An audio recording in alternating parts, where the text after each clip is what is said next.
Plástica en Bellas Artes, en San Alejandro. Fue puramente casual. Un amigo de mi madre, que me vio dibujar y qué sé yo, me preguntó qué piensas hacer cuando seas grande. Se lo preguntan a la gente, a los niños, qué piensas estudiar. Realmente era, ¿qué piensas estudiar? Y yo le dije que no sabía. Y entonces fue cuando él miró a mi madre y le dijo: búscale la escuela de arte a este muchacho, porque si no estudia arte no va a estudiar nada. Y a partir de ahí, pues,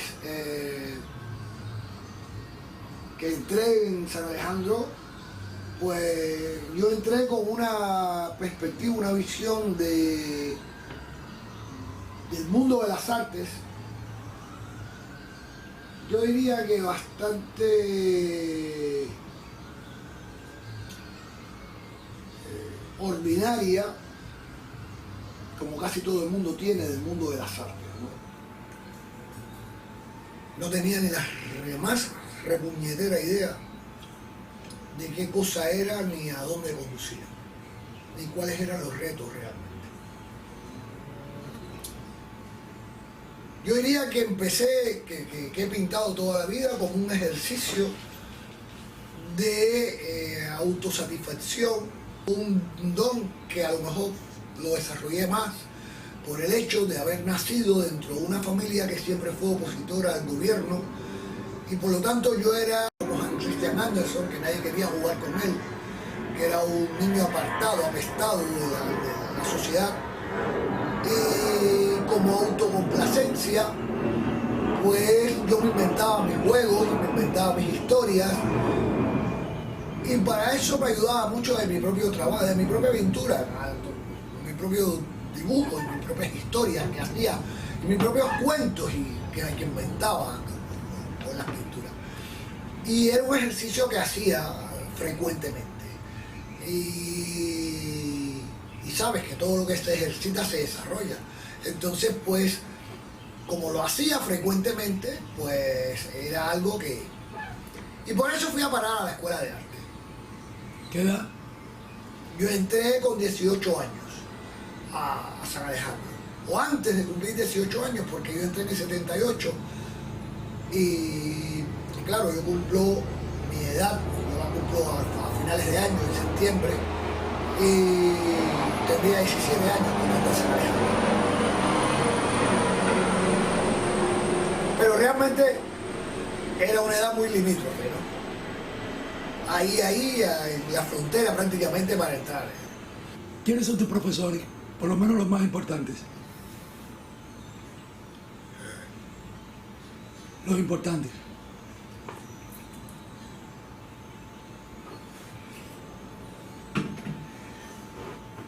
¿O no hubo profesores? Esa pregunta esa pregunta es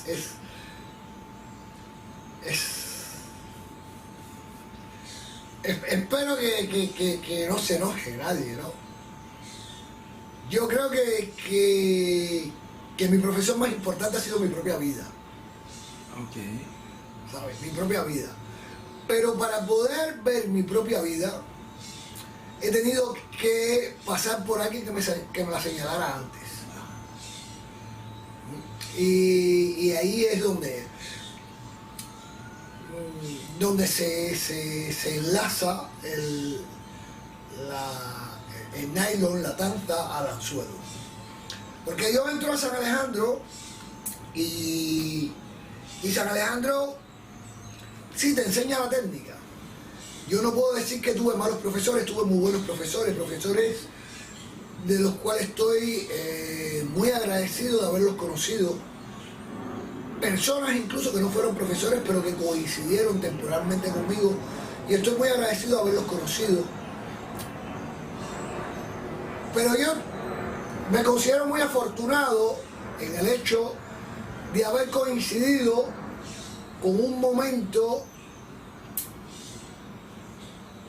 que yo diría que fue la primera gran revolución cultural que hubo en Cuba.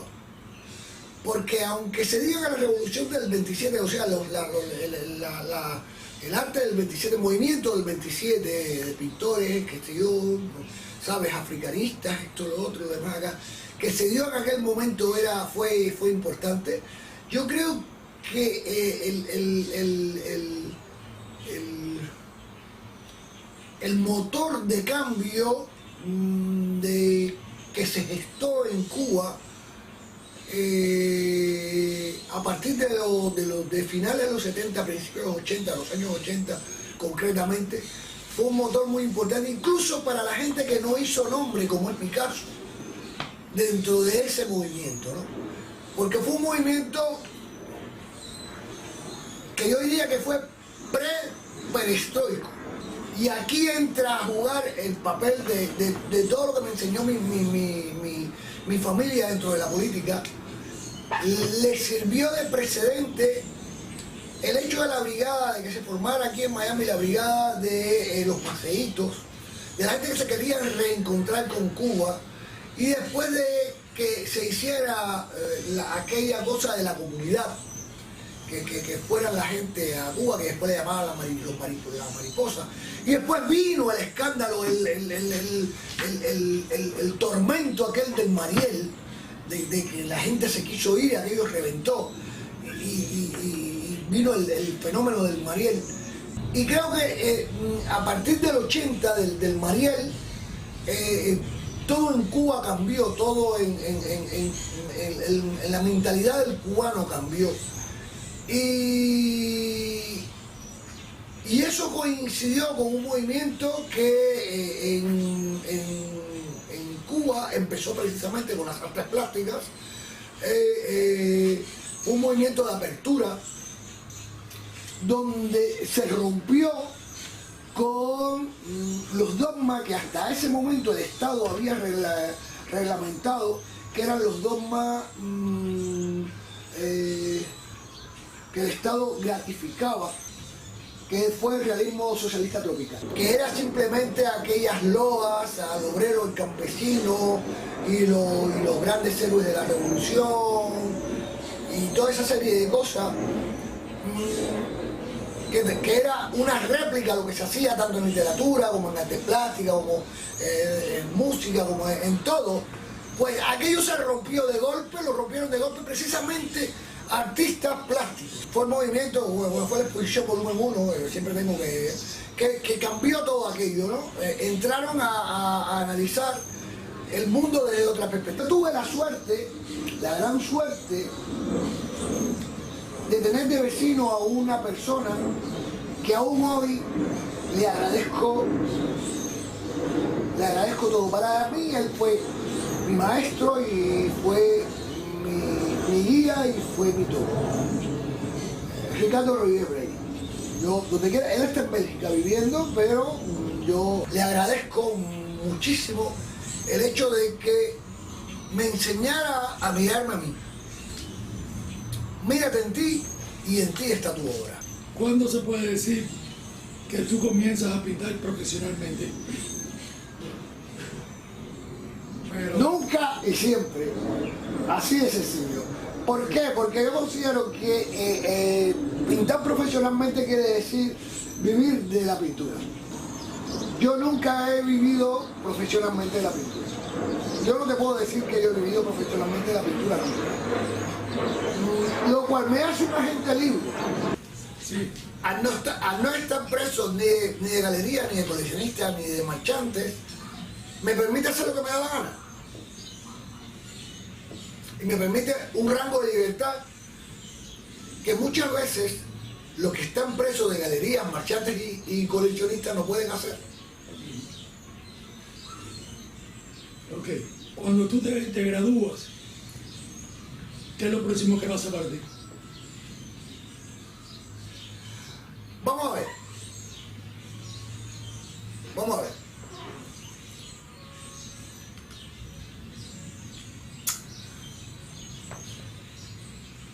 Vuelvo a Ricardo, vuelvo a Brey. Regreso a Brey.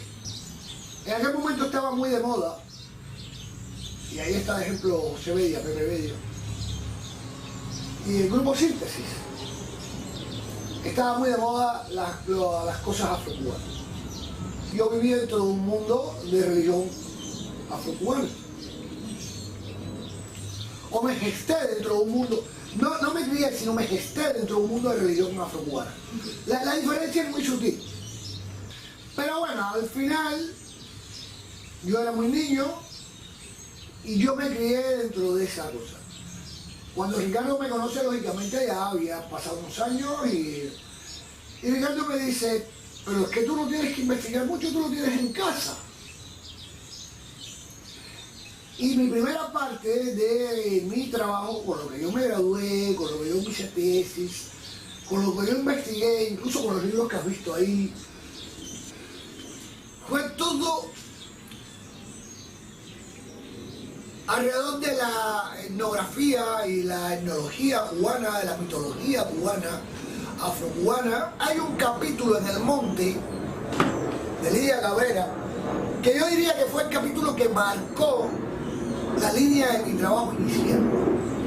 Y es el capítulo en que el negro va a buscar a Lidia y le dice: quiero que vayas a grabarme y a filmarme a la casa porque mi espíritu me ha dado permiso para que lo hagas. Y claro, ahí entró a conjugar en mí una idea, ¿no? Los negros africanos y los negros bozalones, y mucho menos los espíritus, sabían qué coño era una cámara fotográfica ni qué coño era una cámara de película. Ya, esa interacción del mundo contemporáneo, de los medios contemporáneos, dentro de una tradición ancestral, para mí parecía de ciencia ficción. Para mí y para cualquiera puede parecer de ciencia ficción. No hay vínculo posible entre una tradición ancestral y que en muchos lugares incluso se prohíben, inclusive mi padrino prohibía que los santos fueran fotografiados. Los indios norteamericanos no querían fotografiarse porque les robaban el espíritu. En fin, y esa interacción que aparece documentada en El Monte de Lidia Cabrera, a mí me llamó poderosamente la atención. Y entonces yo empecé a crear todo un mundo medio, digamos, de ciencia ficción, como si fueran naves alienígenas o cosas así, pero con todo un entorno mitológico afro detrás.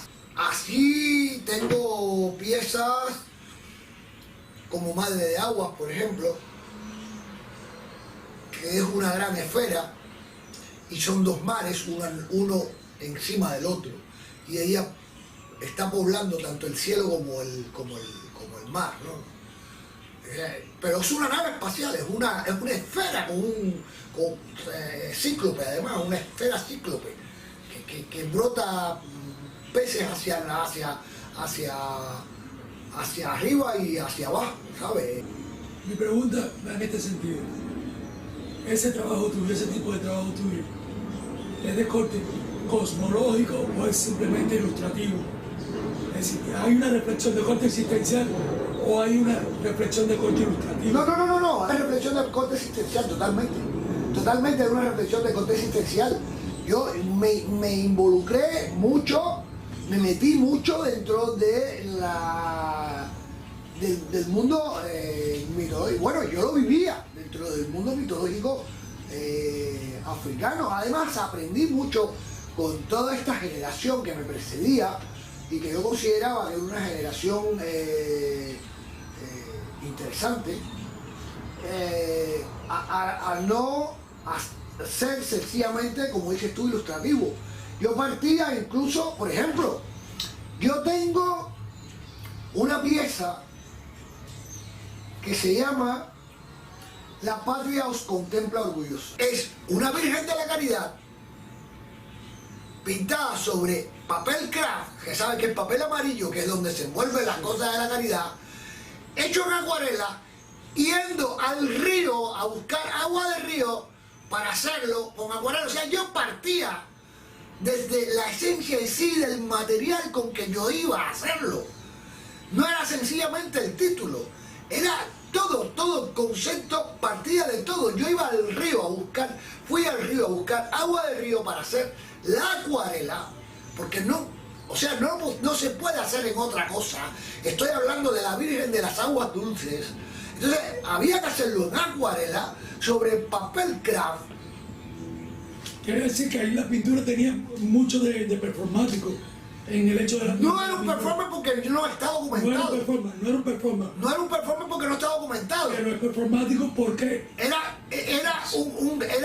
yo diría que sería más conceptual desde el punto de vista de acción. ¿Sabes? Más conceptual desde el punto de vista de acción. No era performático porque no. O sea, el performance normalmente se documenta. Yo eso no lo documentaba. Ok, hay conceptos distintos de performance.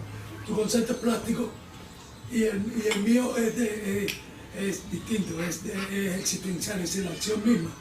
La conciencia del acto es intencional, es litúrgico. Claro, claro. A ver, qué sé yo, por ejemplo, de esa etapa, te estoy hablando de esa etapa. De esa etapa, yo tenía una pieza que se llamaba La Corona de Echun. ¿Vale? Se llamaba así, La Corona de Echun. Y eran 21 piedras recogidas en 21 4 esquinas diferentes.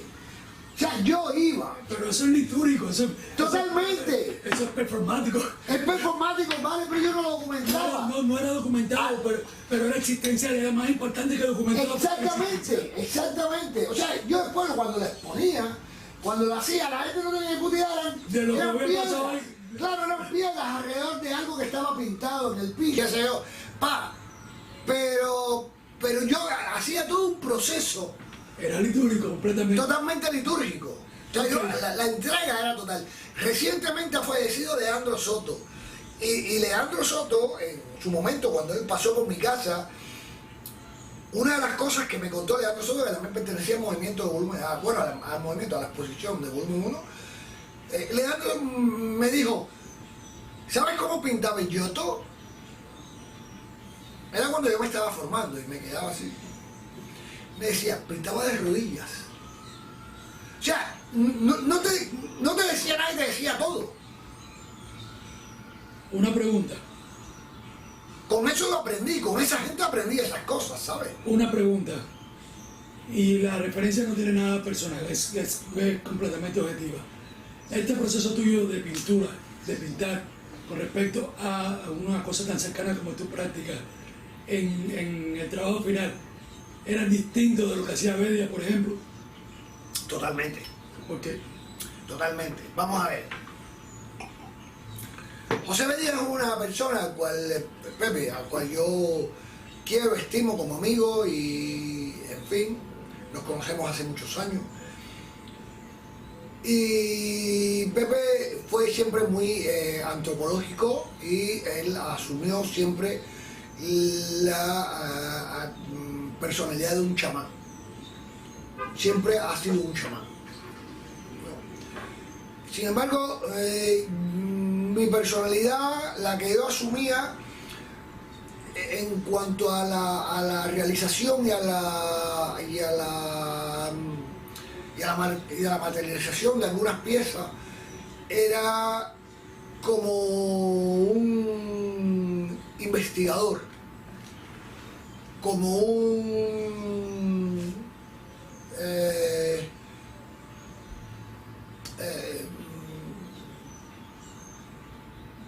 no me digas que en blanco eras tú. Pues sí, además hay un matiz, quiero añadir, que ese todavía continúa arrastrando. No soy un católico practicante, no soy, como dirían en España, un chupahostias.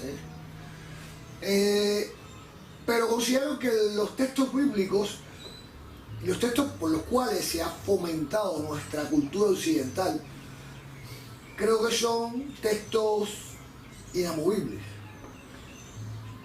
Entonces, yo traté siempre de hacer un mix lo más apretado posible con la tradición católica, con la orientación católica, y todavía eso lo mantengo. O sea, en mi obra actual, bueno, yo qué fresco soy con decir mi obra. En mi trabajo actual siempre hay un punto referencial de alguna u otra manera de los textos hebreos, de los textos bíblicos. Referencial, o sea, tendría que indagar mucho en mí para poder llegar a esa conclusión. Hay algo que a mí me llama mucho la atención de pronto, y es la importancia o la presencia de valores de diagrama. Te decía hace un momento que Ricardo me enseñó a decirme, mírate a ti mismo. ¿Cómo fue que yo salí del mundo puramente etnológico a convertirme en un observador socializante o socializador? Tuvo que ver con una experiencia personal, una experiencia muy íntima y personal. Me dibujé a mí mismo minúsculo delante de un mecanismo grotesco y grande. El trabajo era pequeño, el trabajo no tenía más de 50 centímetros de alto, era pequeñito, era una cosa pequeñita, pero se me ocurrió hacer aquello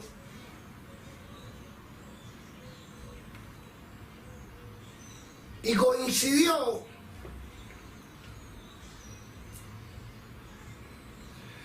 con aquella etapa que abrieron la catedral para los artesanos y qué sé yo. Yo recuerdo que yo llevaba como todo el mundo los paisajes típicos cubanos y catedralistas y cosas de estas. Pero aquel día, no sé por qué razón, se me ocurrió llevar aquel dibujo, que era simplemente un dibujo. Y se paró una mujer delante de aquello, durante mucho tiempo lo estuvo mirando. Yo le expliqué lo que significaba más o menos, era más o menos un autorretrato, que quería ver, que yo pretendía retratarme en esa cosa que había hecho ahí, y que todo ese mecanismo era como que me tragaba y qué sé yo. Aquella mujer me dijo, ¿cuánto cuesta? Yo dije, $5. Y ella me dijo muy humildemente, me dijo, es que ya nos vamos, el dinero lo tiene mi marido, es una pena, qué sé yo. Bueno, está bien, que aquello pasó, aquella mujer se fue. Yo me senté y como a la hora y pico, aquella mujer vino corriendo por todas las galerías de la catedral. Pero corriendo venía aquella tía, vamos. Y llegó y me dijo, dame lo que me lo llevo. Cogí, se lo envolví, se lo entregué y me pagó con $20. Y con la misma yo crucé al restaurante del patio, o iba a cruzar al restaurante del patio, y ella me dijo, ¿dónde vas? Digo, no, a buscar el cambio para darle el cambio. Y se me dijo, no, quédate con ese dinero porque lo que yo te he pagado no vale nada comparado con la idea.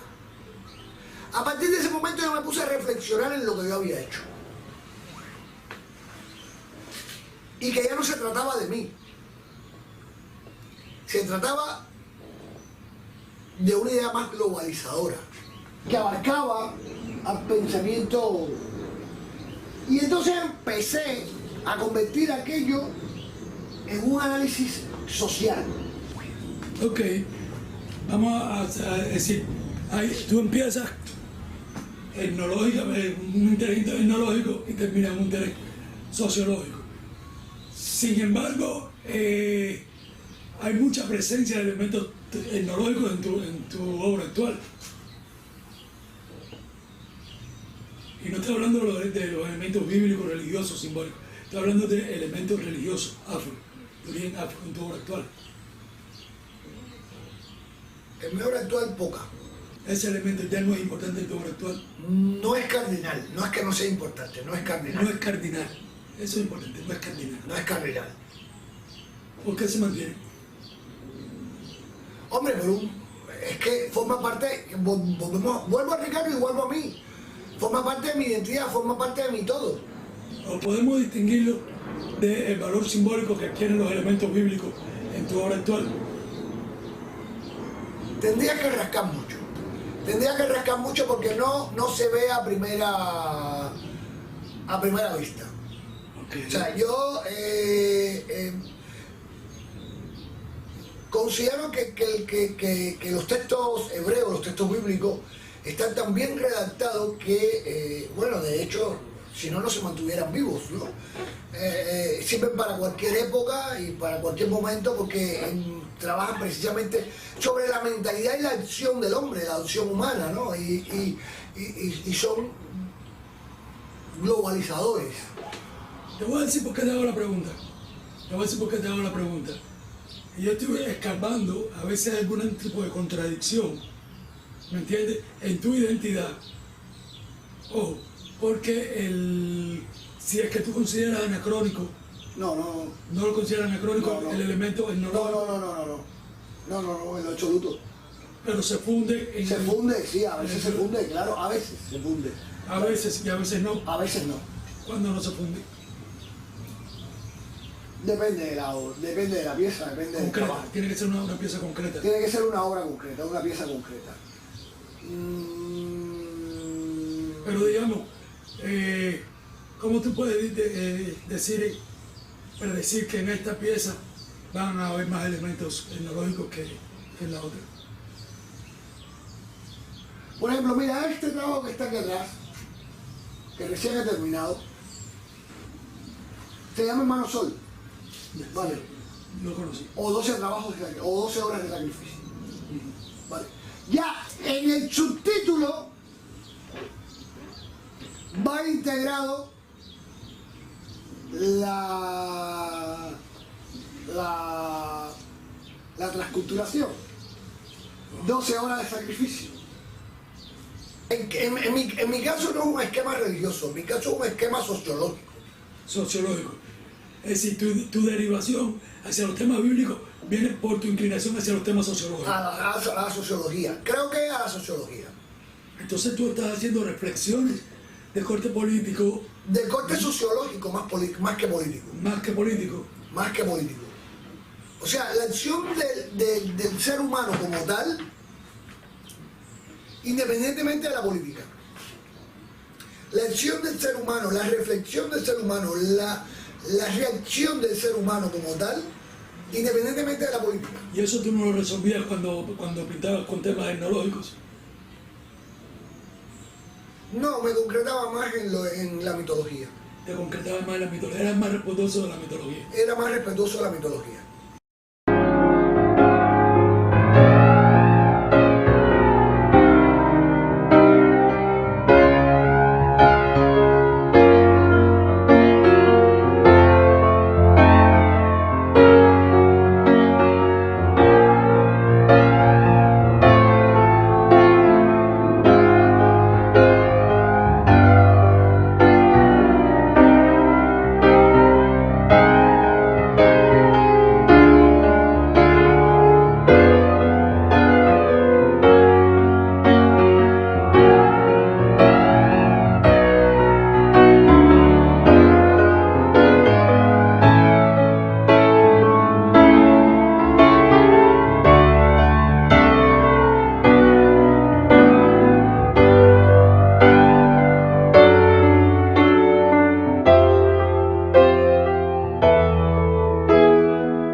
Para mirar a los hombres.